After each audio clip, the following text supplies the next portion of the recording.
Extra marital റിലേഷൻഷിപ്പിനെ കുറിച്ച് ഒരുപാട് ആളുകൾ ഡിസ്കസ് ചെയ്യാറുണ്ട്. എന്നാൽ സ്വന്തം റിലേഷൻഷിപ്പിൽ എന്താണ് നടക്കുന്നത് എന്ന് പലപ്പോഴും വളരെ വൈകിയാണ് അവർ തിരിച്ചറിയാറുള്ളത്. പൊതുവെ ക്ലിനിക്കിൽ വരുന്ന പല ക്ലയൻസും പറയുന്നൊരു കംപ്ലൈൻ്റ് ആണ്, പാർട്ട്ണർ ഇമോഷണലി അവൈലബിൾ അല്ല, പ്രയോറിറ്റി തരാറില്ല, ലിസൺ ചെയ്യുകയോ അല്ലെങ്കിൽ പ്രോപ്പറായിട്ട് അണ്ടർസ്റ്റാൻഡ് ചെയ്യുകയോ ചെയ്യാറില്ല, ആൻഡ് റിലേഷൻഷിപ്പിൽ ഭയങ്കര ലോൺലി ആയിട്ട് ഫീൽ ചെയ്യാറുണ്ട് എന്നൊക്കെ. ഒന്ന് ആലോചിച്ച് നോക്കൂ, നിങ്ങളുടെ പാർട്ട്ണറെ സ്പെഷ്യലായി ഫീൽ ചെയ്യിപ്പിക്കാൻ അല്ലെങ്കിൽ നിങ്ങളുടെ സ്നേഹം എക്സ്പ്രസ് ചെയ്യാൻ വേണ്ടിയിട്ട് നിങ്ങൾ അവസാനമായി എന്തെങ്കിലുമൊക്കെ ചെയ്തത് എപ്പോഴാണെന്ന് ഓർക്കുന്നുണ്ടോ?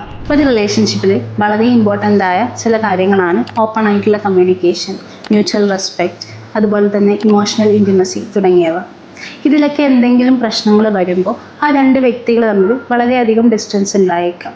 ആൻഡ് ആ ഒരു ഡിസ്റ്റൻസ് അവരെ മറ്റ് ബന്ധങ്ങളിലേക്ക് വരെ എത്തിക്കാനുള്ള സാധ്യതകൾ കൂടുതലാണ്. So make sure that your partner is happy in your relationship.